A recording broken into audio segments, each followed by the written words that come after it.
10 years cricket ஆடினேன். இன்ஜுரினால் விட்டேன், தோல்வி. அப்புறம் சினிமா 6 வருஷம் ட்ரை பண்ணேன், மறுபடியும் அதுவும் வாய்ப்பு கிடைக்கல, தோல்வி. மறுபடியும் வந்து எம்பிஏ முடிச்சுட்டு போய் ஒரு ஜாப் ஜாயின் பண்ணேன். ஜாப் ஜாயின் பண்ண கொஞ்ச நாள்லேயே வந்து பிடிக்கல. என்னென்னா நம்ம என்னென்னமோ பண்ணோன்னு நினச்சோம், எங்கே வந்து உட்காந்துருக்கோம் அப்படிங்கிறது. அதுக்கப்புறம் திடீர்னு ஒரு 21st டே, நான் கரெக்டாக ஞாபகம் இருக்குது, 21st டே நான் ஜாப் ஜாயின் பண்ண டைம் வாய்ப்பு வருது, வெண்ணிலா கபடி குழு. ஸோ அதுக்கு எவ்வளோ போராட்டம் அப்படின்னு சூரியனாக்கு நல்லாவே தெரியும். ஈஸியாக அந்த படத்துலையும் நான் என்னை அக்செப்ட் பண்ணல. பட் ஒன்ஸ் அந்த படத்துக்குள்ளே போனதுக்கப்புறம் ஃபஸ்ட்டு படம் ஹிட் ஆச்சு, திருப்பி 2 படம் தோல்வி. ஸோ திருப்பி உட்காந்து என்ன பண்ண போகிறேன், திருப்பி எல்லா இடத்துலையும் நமக்கு தோல்வி வந்துகிட்டே இருக்குது அப்படின்ட்டு ரொம்ப மனசு உடஞ்சி உட்காரும்போது ஒரு நாள் முடிவு பண்ணேன், சரி வாழ்க்கை இப்படி தான் இருக்க போகுது, நான் முயற்சி மட்டும் விடுவானா அப்படிங்கிறது எங்கள் அப்பா எப்போவுமே என்கிட்ட சொல்லுவார். அண்ட் அன்றைக்கி டிசைட் பண்ணது என்னென்னா, இனிமேல் ஸ்லோவாக பண்ணாலும் சரி நமக்கு மனசுக்கு பிடிச்ச விஷயங்கள் மட்டும் பண்ணுவோம் அப்படிங்கிறது. அதிலிருந்து எனக்கு தெரிஞ்சு குள்ளநரி கூட்டமில் ஆரம்பிச்சு, குள்ளநரி கூட்டம், நீர்பறவை, முண்டாசப்பட்டி, ஜீவா, இன்று நேற்று நாளை, வேலன் வந்துட்டா வெள்ளக்காரன், மாவீரன் கிட்டு, இப்போது கதாநாயகன். ஸோ ப்ரொடியூசராகவும் மாறி இருக்கேன். ஸோ எனக்கு தெரிஞ்சு ஒரு ட்ரீம் மாதிரி எனக்கு இருக்குது. என்னோடய படங்கள் பெருசாக போதா போலியாங்கிறத பற்றி நான் என்றைக்குமே கவலைப்பட்டதில்லை. நல்ல கண்டென்ட், நம்பிக்கை உள்ள கண்டென்ட் கொடுப்போம் அப்படிங்கிறதான் எப்போவுமே நான் நம்புவேன். ஒரு வருஷம் சும்மா இருந்தாலும் பரவாயில்ல அப்படிங்கிறது. ஸோ ஒரு பெரிய ஹார்ட் ஒர்க் வந்து இதுக்கு பின்னாடி போயிருக்கு. அதுக்கு முக்கியமாக இருக்கிறவங்க அத்தனை பேரும் எனக்கு தெரிஞ்சு இந்த மேடையில் இருக்காங்க. ஒரே ஒருத்தர் அங்கே உட்காந்துருக்காரு, செல்லா. நீங்களும் இங்கே வந்தீங்கன்னா நான் சந்தோஷப்படுவேன். வேலன் வந்துட்டா படத்தோட கோ-டைரக்டர், சில்குவார்பட்டி சிங்கமோட டைரக்டர், அண்ட் இந்த படத்துலையும் ஸ்டோரியிலையும் இன்வால்வாக இருந்தார். ஸோ உட்காருங்க செல்லா. ஸோ எனக்கு ரொம்ப முக்கியமானவங்க நிறைய பேர் இந்த மேடையில் இருக்காங்க. தங்கதுரை சார், நீர் பறவை டைமில் வந்து எனக்கு அறிமுகம் அவருக்கு. அதுக்கப்புறம் வந்து நான் பண்ண எந்த படமும் வந்து தப்பான கதை அப்படிங்கிறது யாருமே சொல்லலை. ஸோ தங்கதுரை சார் ரொம்ப ரொம்ப thanks sir, very very happy. அப்புறம் டிஸ்னி, என்னோட ரொம்ப க்ளோஸ் ஃப்ரெண்ட், லாஸ்ட் 4 ஃபிலிம்ஸாக என் கூட வந்து ட்ராவல் பண்ணிகிட்டு இருக்காரு. And I'm very very lucky and happy that I've ஒரு சூப்பரான டெக்னீஷியன்ஸோடு வந்து எனக்கு ஒர்க் பண்ணுறதுக்கு வாய்ப்பு கிடச்சிது. என்னோட ரொம்ப முக்கியமான நண்பர்கள் இங்கே நிறைய பேர் இருக்காங்க. கண்டிப்பாக நான் வந்து லக்ஷ்மண் பற்றி சொல்லணும். நான் வந்து மாவீரன் குட்டி ஷூட்டிங் முடிச்சுட்டு லக்ஷ்மணுக்கு ஃபோன் அடித்தேன். லக்ஷ்மண் கொஞ்சம் அப்செட்டாக இருக்குது, திண்டுக்கல் வரீங்களா? ஸோ திண்டுக்கல்லில் ஆக்சுவலாக அப்பா வந்து ஒரு 3 வருஷம் இருந்தார்.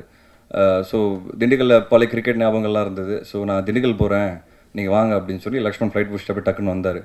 அன்றைக்கி ஈவினிங் போய் 2 பேரும் கிரிக்கெட்லாம் விளையாடி பழைய மாதிரி அங்கே இருக்கிற ஃப்ரெண்ட்ஸோட அங்கே என்னெல்லாம் பண்ணேன்னு நிறைய விஷயங்கள் பேசி உட்காந்து சொன்னேன். லக்ஷ்மண் கொஞ்சம் அப்செட்டாக இருக்குது, இல்லை என்னாச்சு அப்படின்னாரு. இல்லை லைஃப்பில் வந்து ஒரு வேளை ஸ்டாக்னெட் ஆயிடுவோன்னு ஒரு பயம் வருது எனக்கு. இல்லை ஏன் அப்படி சொல்கிறீங்க? இல்லை நம்ம படங்கள் எடுத்து பாருங்கள் லக்ஷ்மண், நம்ம அடுத்த ஸ்டெப்புக்கு போக மாட்டேங்கிறோம் அப்படின்னு சொன்னேன். அந்த அடுத்த ஸ்டெப் போகிறதுக்கு ஒரு சின்ன ரிஸ்க் இருக்குது, அது ரிஸ்க் எடுக்கிறது எனக்கு பயமாக இருக்குது, திருப்பி எங்கே தோல்வி வந்துடும் அப்படிங்கிறது. நிறைய விஷயங்கள் அன்றைக்கி டிஸ்கஸ் பண்ணோம். 2 டேஸ் வந்து என் கூடயே இருந்துட்டு ரொம்ப பாசிட்டிவான ஒரு எனர்ஜி கொடுத்தாரு. அப்புறம் கிளம்பி சென்னைக்கு வந்தோம். அதோட அடுத்த ஸ்டெப்பு தான் கதாநாயகன். ஸோ கதாநாயகனுங்கிற ஒரு படத்தை வந்து என் லைஃப்பில் ரொம்ப ரொம்ப ரொம்ப இம்பார்ட்டண்ட்டான ஒரு ஃபில்மாக நான் பார்க்குறேன். அண்ட் அது கண்டிப்பாக நான் ஃபஸ்ட்டு சொல்ல வேண்டிய விஷயம் வந்து முருகானந்தம்.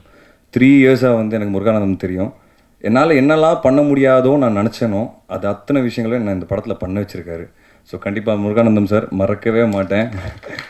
வருஷத்துக்கு ஒரே ஒரு படம் பண்ணோம் அப்படின்னு எப்போவுமே கிளியராக இருப்பேன். ஏன்னா நமக்கு இன்னொரு படம் பேரலாக பண்ணால், இல்லை சைட் பை சைட் பண்ணால் நமக்கு ஒரு வேளை இந்த கேரக்டர் பண்ண முடியுமா முடியாதா, இல்லை அந்த கேரக்டர் பண்ண முடியுமா முடியாதாங்கிற ஒரு பயம் வரும். இப்போது நான் ஒரு 3 படம் முடிச்சுட்டு 4வது படம் போயிட்டுருக்கேன். அதுக்கு முழு காரணமே வந்து கதாநாயகன் எனக்கு கொடுத்த கான்ஃபிடென்ஸ். ஸோ முருகானந்தம் சார், எவ்வளோ வருஷங்கள் ஆனாலும் சரி இந்த படம் வந்து எனக்கு ரொம்ப ரொம்ப முக்கியமான ஒரு படம்.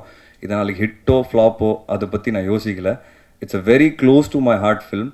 அண்ட் 2வது படம் ஒரு புது டைரக்டர், 3வது படம் செல்லா புது டைரக்டர் சில்குவார்பட்டி சிங்கம், 4வது படம் கமிட் ஆகிடுச்சு எங்கள் ப்ரொடக்ஷன் ஹவுஸில், அதுவும் ஒரு புது டைரக்டர். ஸோ அது என்னன்னு தெரியல, எல்லா புது டைரக்டர்ஸோட சேரும்போது ஒரு பயங்கரமான ஒரு எனர்ஜி எனக்கு கிடைக்குது.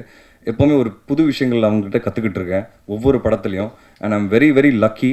அண்ட் ஷான் ரோல்டன் சூப்பர்பான ஒரு மனிதர், பயங்கர பாசிட்டிவிட்டி. இந்த படம் வந்து அவர்கிட்ட சொன்னதுலேருந்து கடைசி வரைக்கும் அவ்வளோ பாசிட்டிவான ஒரு எனர்ஜி. என்னன்னு தெரில, அதான் நான் திருப்பியும் சொல்கிறேன், இந்த மேடையில் நான் இருக்கிறவங்க எல்லாரோட நான் 2 வாட்டி மினிமம் ஒர்க் பண்ணிட்டேன்னு நினைக்கிறேன். அத்தனை பேரோடையும் ஆல்மோஸ்ட் எல்லாரோட 2 வாட்டி ஒர்க் பண்ணிட்டேன். ஸோ எனக்கு அது ஒரு ஃப்ரெண்ட்லியான ஒரு டீம், ஃப்ரெண்ட்லியான ஒரு அட்மாஸ்ஃபியர், அண்ட் ரொம்ப ஃப்ரெண்ட்லியான ஆஃபீஸ்ன்னு சொல்வேன் நான். ஏன்னா அங்கே யார் வந்தாலும் சரி, கிரியேட்டிவ் பேசினாலும் சரி, சண்டை போட்டாலும் சரி, அடுத்த நிமிஷம் வெளியே போகும்போது ரொம்ப சிரித்து ஜாலியாக தான் போவாங்க.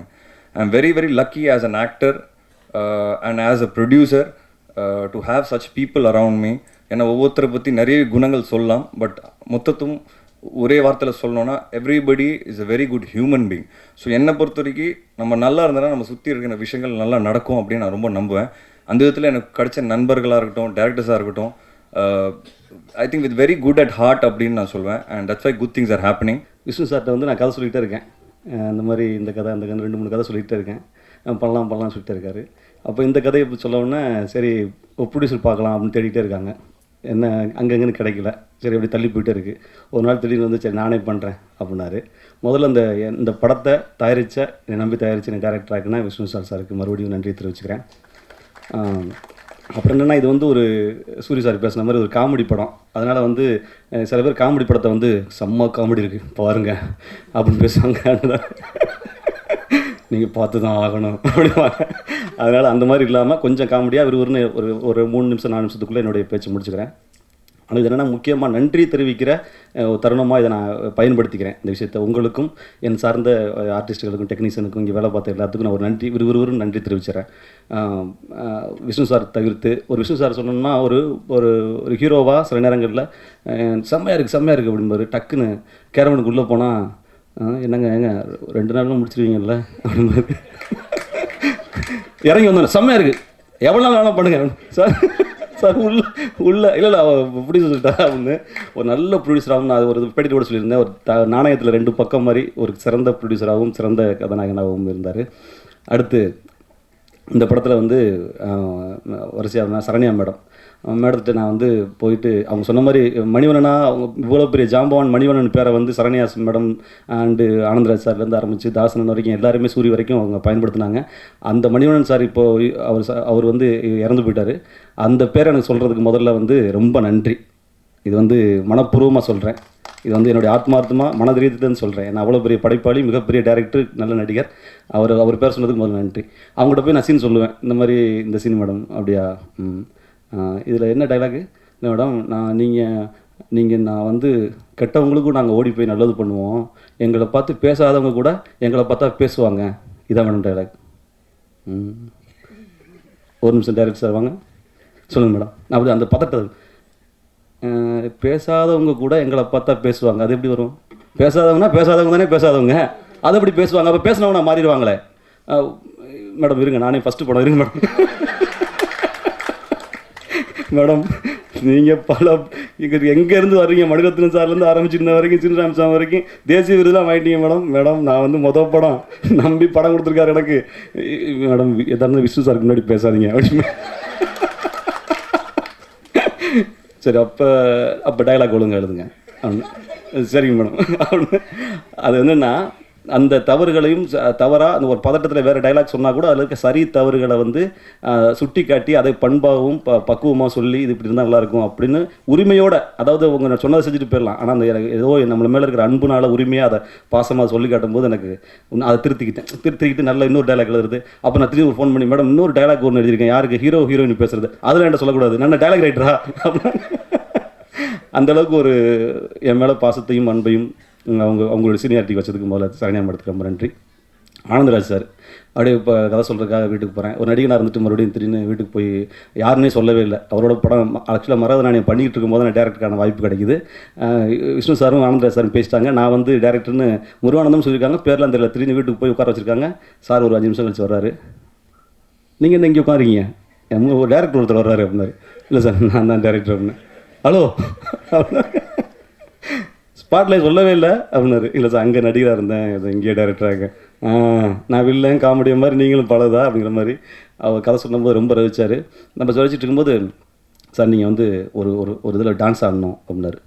இந்த பாருங்கள் தம்பி, நான் பயங்கரமான வில்லன், இப்போ ஒரு படத்தை போட்டு காட்டுறேன் பாருங்க அப்படின்னா டமான வெட்டுற அந்த மாதிரி வில்லனாக இருந்துட்டு இப்போ நான் காமெடி பண்ணுறேங்க, டான்ஸ்லாம் ஆட முடியாது தெரியுதா? என்ன டான்ஸு? இல்லை சார் சும்மா ஒரு ரஷ்யன் கேலோட அப்படின்னு. எங்கள் கேர்ள் ஃபோட்டோ காட்டுங்க அப்படின்னாரு.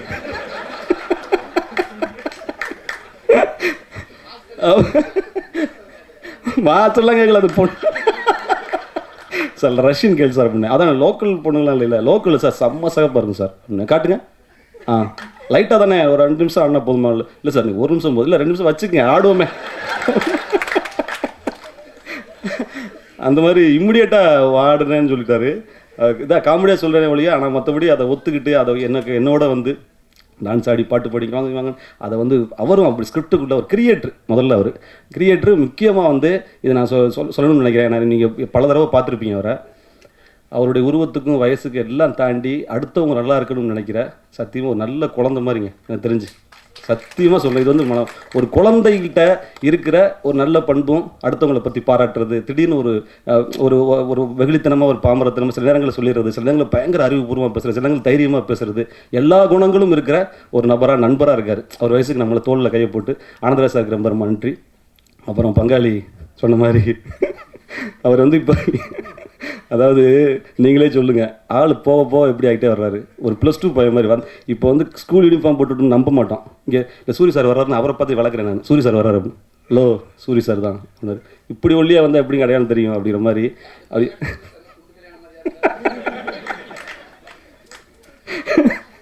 இல்லை ஒரு வசீகரம் இருக்குல்ல, அந்த வசீகரை பார்த்து நம்ம மெய்சில் இருக்கிறோம், அதை கேட்குறோம். அதை சொல்லலாம் 4 பேருக்கு முன்னாடி இப்போ கேட்கவே முடியாமல் ஆகிப்பார் இப்போ. அந்த மாதிரி இவரும் பங்காளியும் வந்து ஒரு டைரக்டராக இதை தாண்டி ஒரு யோசிச்சு பாருங்கள். ஒரு நடிகரை, ஒரு பெரிய காமெடியனா, இப்போ இருக்கிற லீடிங் காமெடி ஆர்டிஸ்ட் அவரை வந்து நான் உரிமை 1:30 மணிக்கு ஃபோன் பண்ணி, ஏன் பங்காளி அது அந்த என்ன கிரீம்னு கேட்குற அளவுக்கு எனக்கு உரிமை கொடுத்துருக்காருல்ல, அதுக்கு ரொம்ப நன்றி பங்காளி. நான் சொல்லுவேன் தலைவர் இப்போ 6 பேக்கு நம்ப மாட்டீங்க, நான் சொல்லிட்டேன், ஓப்பனாக சொல்கிறேன். சூரி 2-3 படத்தை சூரி சார் வந்து பங்காளி சட்டையை கழட்டு வாப்பில் பாருங்கள், 6 பேக் பண்ணியிருக்காப்புல. முதல்ல நான் ஓப்பன் பண்ணிட்டேன், பரவாயில்ல திட்டினாலும் பரவாயில்ல போங்க. ஆமாம், என்ன ஒரு ஹீரோ மாதிரி 6 பேக் பண்ணிட்டு இருக்காப்புல. கூடிய சீக்கிரம் அதோடைய ஆல்பம் வெளியே வரும். சாரி பங்காளி. ஆமாம் சாரி சொல்லிட்டேன். நீங்கள் எவ்வளோ சொல்லி கொடுத்தீங்கன்னா எனக்கு நான் ஒன்று கூட சொல்லக்கூடாதா?